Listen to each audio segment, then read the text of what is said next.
Dr.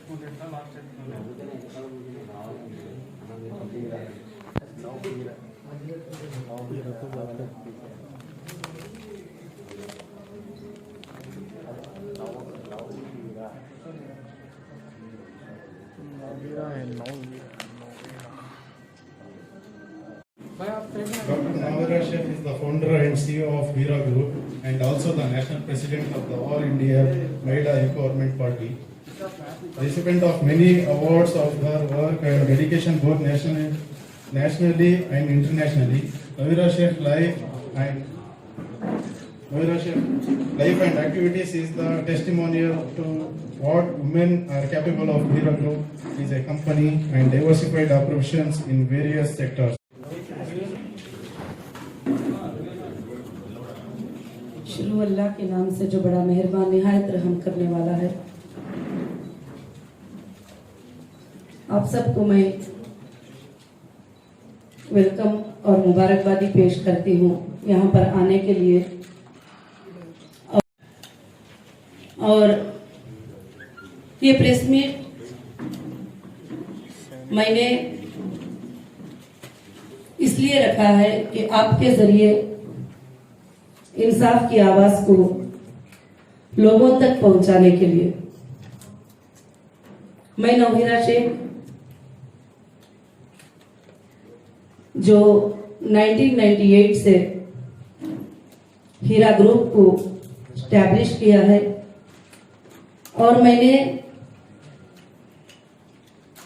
इंसानियत के हुकूक के लिए, खासकर से औरतों के हुकूक के लिए, उनको एजुकेशनल और उनको इकोनॉमिक और बहुत सारे चीजों में ग्रोथ करने के लिए 25 साल तक मैंने मेहनत किया है। और मेहनत करके मैंने उनको इम्प्रूव किया है। नॉट ओनली एजुकेशन, हमारे वुमेन्स में खासकर से घरों में ये तकलीफ होती है कि वो हमेशा ये सोचते हैं, खासकर से मुस्लिम कम्युनिटी के जो औरतें हैं, जो महिलाएं हैं, वो ये सोचते हैं कि हमको कहीं भी कुछ नहीं करना है। तो उनको मैंने एम्पावर किया और उनको मैंने बिजनेस के प्रैक्टिसेस सिखाई और मैंने उनको बिजनेस किस तरह से करना, अपने सेल्फ पे कैसे रहना और किसी के साथ मजबूर नहीं होना, इस बात पर मैंने उनको एम्पावर किया। और मैंने 1998 में हीरा ग्रुप को स्टार्ट किया और उसके बाद कंपनी अननेचुरल नहीं, नेचुरली धीरे धीरे कंपनीज आगे बढ़े और आगे बढ़ने के बाद में कंपनीज इनकॉर्पोरेटर हुए और कंपनीज प्राइवेट लिमिटेड में और लिमिटेड में कन्वर्ट हुए। और इन कंपनीज पर जो बिजनेस चलता था वो एक लीगल प्रोसेस से बिजनेस चल रहा था। और ये कंपनी से कई औरतों के लिए, इंडिया के लाखों के औरतों के लिए ये कंपनी एक कमाई का जरिया बनी थी और उनको एक जीने का जरिया बनी थी। टेक्सटाइल में, ज्वेलरी में, प्रोडक्ट में, फूड प्रोडक्ट में, सब कुछ बस ये कंपनी बहुत स्मूथली चल रही थी। 1998 से 2008 तक इस कंपनी का ना कोई कंप्लेंट रहा, ना ये कंपनी पर कोई इल्जाम रहा। ये कंपनी स्मूथली 2018 तक ये कंपनी चलती रही। आज मैं प्रेस के जरिए से, मीडिया के जरिए से जो कुछ बातें हैं वो ये बताना चाहती हूँ, ये बहुत जरूरी है सारे हिंदुस्तान के बिजनेसमैन के लिए भी और सारे हिंदुस्तान के वुमेन्स के लिए भी और सब के लिए भी ये बहुत जरूरत है। उसके बाद में कुछ ब्लैकमेलर, कुछ सताने वाले लोग, कुछ एक्सटॉर्शन करने वाले लोग, उन्होंने इलीगल तरीके से हमसे जो डिमांड करते थे उन डिमांडों को हमने पूरा नहीं किया। तो उसके बाद वो लोग जो है कुछ एक छोटी सी बात, एक जीएसटी का छोटा सा प्रॉब्लम आने की वजह से कुछ दिनों तक कस्टमर को पेमेंट की पॉलिसी चेंज हुई। ना कंपनी ने कभी लॉस डिक्लेयर किया था, ना कंपनी ने कोई शोरूम को बंद किया था, ना कंपनी ने कोई ऑफिस को बंद किया था, ना कंपनी की सीईओ कहीं भागी थी, ना कंपनी कहीं पर गई थी।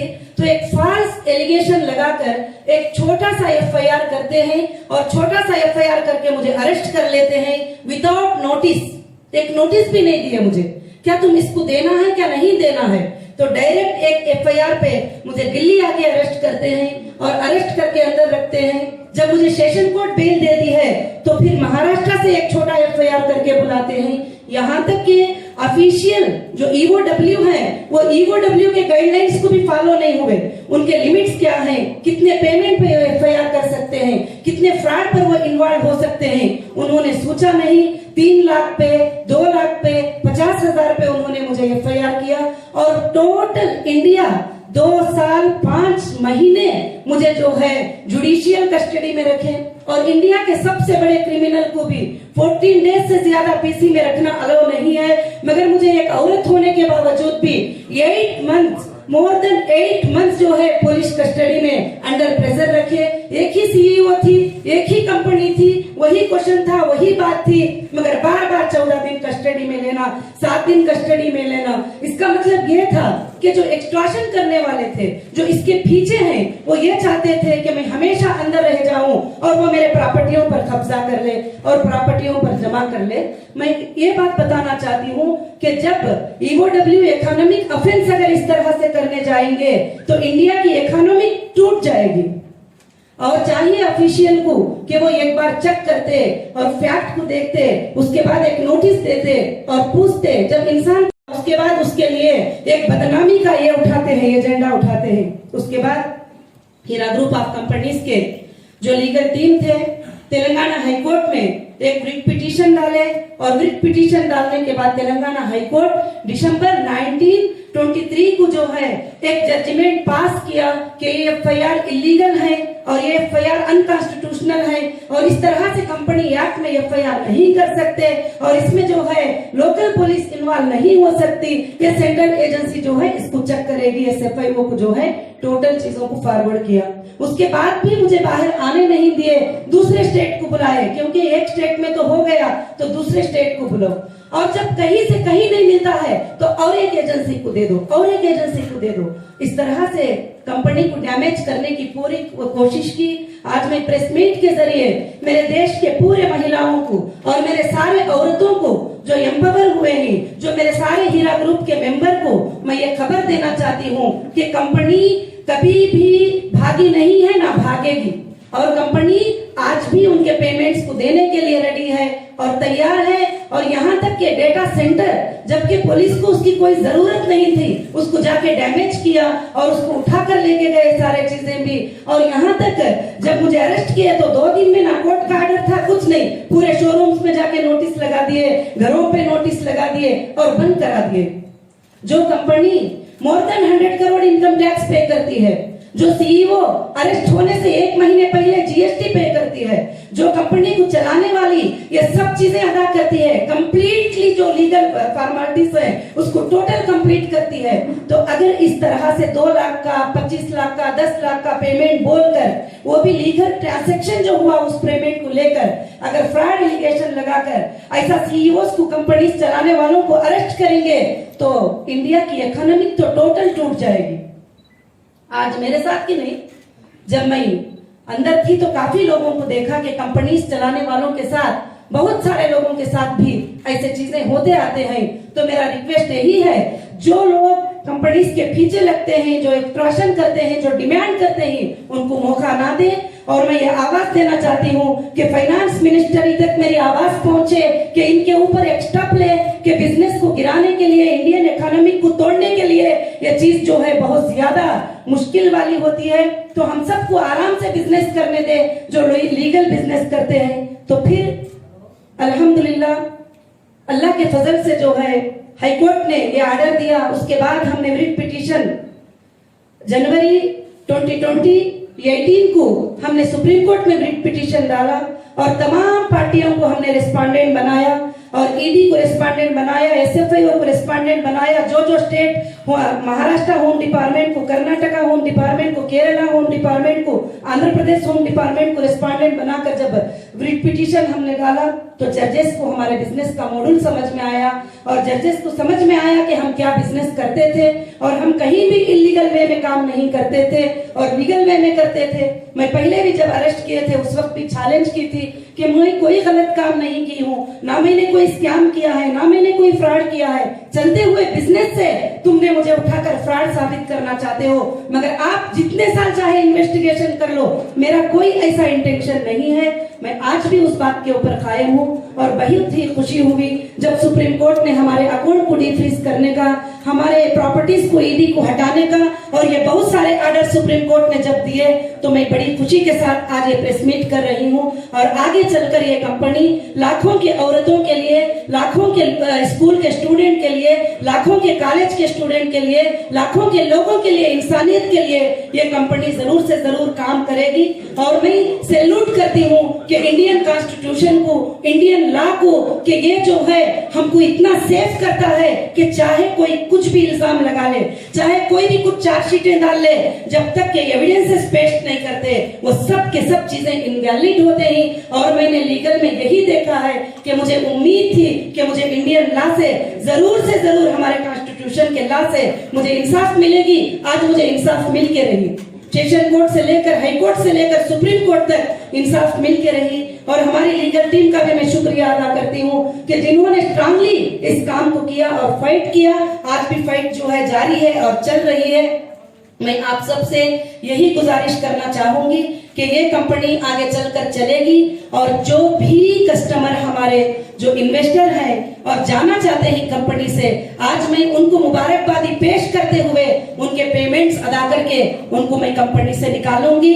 और दूसरी बात, जब सुप्रीम कोर्ट ने कहा कि जो लोग हीरा ग्रुप के साथ ट्रस्ट के साथ रहते हैं उनको लेकर आप बिजनेस करो, तो उसी तरह से जो लोग मेरे साथ ट्रस्ट के साथ रहते हैं मैं उनके लेकर बिजनेस करूंगी और कंपनी और न्यू पॉलिसीज लाएगी और कंपनी और भी ज्यादा तेजी रफ्तार से ये कंपनी चलेगी। जो हमारे माल 2 साल 5 महीने बंद करके रखे, तो मैं यही पूछना चाहती हूँ कि देखिए 2 साल 5 महीने कंपनी जो बंद रही उसमें कितना नुकसान हुआ वो अभी शोरूम्स वगैरह सब खुले हैं। और मगर मुझे ये बात पता चली है, जिन लोगों ने मुझे फॉल्स एलिगेशन लगा के अंदर रखा वो लोग बगैर इजाजत के डोर्स तोड़कर गए ही, कुछ चीजें लेके गए ही, बहुत सारे चीजों को डैमेज भी किया है। अभी मैं टोटली चेक करके एक रिपोर्ट सुप्रीम कोर्ट को सबमिट करूंगी, सुप्रीम कोर्ट उसका फैसला करेगी। मगर उस नुकसान से हमारे कस्टमर पर, कोई भी इन्वेस्टर पर इफेक्ट नहीं पड़ेगा, ये मैं गारंटी कहती हूँ।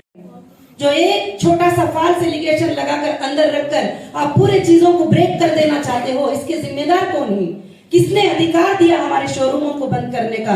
किसने अधिकार दिया कि हमारे चीजों को स्टॉप करने का? और अरेस्ट तो कर लिए, मगर तुम प्रूफ करके बाद में करते तो अलग बात थी। मगर आज जो हमारे जो जॉबलेस लोग हो गए और कंपनी में पार्ट टाइम जॉब करने वाले, रेगुलर जॉब करने वाले, कंटिन्यू जॉब करने वाले, मोर देन 20,000 स्टाफ थे। 20,000 स्टाफ की सैलरी कौन देने वाला था? आज उनके घरों के हालात क्या होंगे? और लाखों के लोग इस कंपनी के जरिए से, मंथली प्रॉफिट के जरिए से उनकी जिंदगी जो गुजरती थी, आज उनको जो है कौन रिस्पॉन्सिबल होगा? उनके तकलीफ का, उनकी परेशानी का कौन जो है जिम्मेदारी होगा? मैं यही बात आप सबके जरिए जो है मीडिया के जरिए पहुंचाना चाहती हूँ कि सारे इंडिया की औरतों को मैं ये बात बताना चाहती हूँ कि आप पर कभी भी इलीगल हरासमेंट हो तो आपको डरने की जरूरत नहीं है। आप स्ट्रांगली फाइट करोगे तो कोर्ट्स हमारे साथ हैं, लॉ हमारे साथ है, लॉ में इंसाफ है। आज भी लॉ इंसाफ करती है। मुझे बहुत सारे लोगों ने बताया अब कैसे इंसाफ होगी, आप तो मुसलमान है, आपके मेंबर भी मुसलमान है, आपके फलाने भी मुसलमान है, मुसलमान को कैसे इंसाफ मिलेगी? मैंने कहा नहीं, हम हिंदुस्तान के नागरिक हैं, हम सेकुलर कंट्री में हैं, मुसलमान को, हिंदू को, सारे लोगों को बराबरी का हक है, जरूर मुझे इंसाफ मिलेगी। वो मेरा कॉन्फिडेंस और भी बढ़ गया कि जरूर हम सबको इंसाफ मिलेगी। तो मैं यही आवाज देना चाहती हूँ कि लीगल वे से हमको जरूर से जरूर इंसाफ मिली है। और मैं ये भी रिक्वेस्ट करना चाहती हूँ, इस कंपनी को डैमेज करने के पीछे कौन है उनका इन्वेस्टिगेशन करो। ये फॉल्स एफआईआर कराने के पीछे कौन है उनका इन्वेस्टिगेशन करो। ये एफआईआर जो करवाए ये कौन थे, किसके लिंक में थे, उनका इन्वेस्टिगेशन करो। आज जो है नाहक से जो भी लोग अगर इस तरह से जो बिजनेस करने वालों को 100 करोड़ इनकम टैक्स पे करने वालों को अगर उठाते चले जाएंगे छोटे छोटे लोगों की बात को मानकर, तो फिर तो इंडिया की इकोनॉमी तो टूट जाएगी। मैं यही गुजारिश करती हूँ कि ऑफिशियल सबसे पहले परफेक्ट स्टडी करे एक केस करने करने के लिए कि क्या उसके फॉर्मेलिटीज है उसको कंप्लीट करें, उसको नोटिस दे और उसको पूछे और उसको बुलाए। और हीरा ग्रुप ना कभी भागी थी ना भागने वाली है। इंशाअल्लाह अब जो भी मेरे मेंबर्स हैं वो भी सवाल कर रहे हैं, लोग कैसे पे करेंगे, क्या सोर्सेस है, उनके अकाउंट में इतना है, उनके अकाउंट में उतना। एक रनिंग बिजनेस जब होता है तो पेमेंट बिजनेस के ऊपर लगता है, पूरी दुनिया जानती है, और अकाउंट में पैसे पड़े नहीं होते हैं। और दूसरी बात कि कंपनी के पास सोर्सेस हैं, कंपनी के पास प्रॉपर्टीज है, कंपनी के पास गोल्ड है, कंपनी के पास सब चीजें हैं। जिस तरह चाहे हम अपने कस्टमर को सेटल करेंगे और हमारे कस्टमर को हम देने के लिए तैयार हैं। सुप्रीम कोर्ट को ये वादा हमने किया है, ये अंडरटेकिंग हमने दिया है, और ऑलमोस्ट सुप्रीम कोर्ट ने जिन जहां जहां चेक और डिपॉजिट करने का हमें हुक्म दिया था वो हमने कर दिया है ऑलरेडी। और बाकी के जो भी रनिंग में आएंगे जाएंगे हम उनको देने के लिए बिल्कुल से बिल्कुल तैयार है।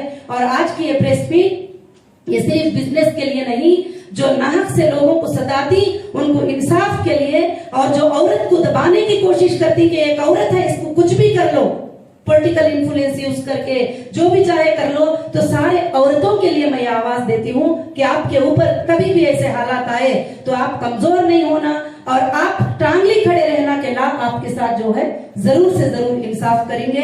ला में आप बिल्कुल से बिल्कुल सेफ हैं। तो मैं यही गुजारिश सबसे करना चाहती हूँ, और मैं मीडिया का सबका भी शुक्रिया अदा करना चाहती हूँ जो हमारे इनविटेशन पर यहाँ पर आप आए। और मैं उम्मीद करूंगी कि मेरी आवाज को आप पूरे वर्ल्ड में पहुंचाएंगे और इंडिया में पहुंचाएंगे और पूरी दुनिया में आवाज को पहुंचाकर, और महिलाओं को एक ताकत, हमारे देश के माओं को, हमारे देश के बेटियों को, हमारे देश के बहनों को एक ताकत देंगे जरूर से। क्योंकि मुझे जो हालात गुजरे उन हालात को देखने के बाद जो औरतें लाखों के मुझे देखकर एम्पावर हुए थे वो थोड़ा कमजोर पड़ गए थे। मैं चाहती हूँ कि आपके जरिए उनके अंदर एक ताकत आ जाए और उनके अंदर एक हिम्मत आ जाए। Thank you so much.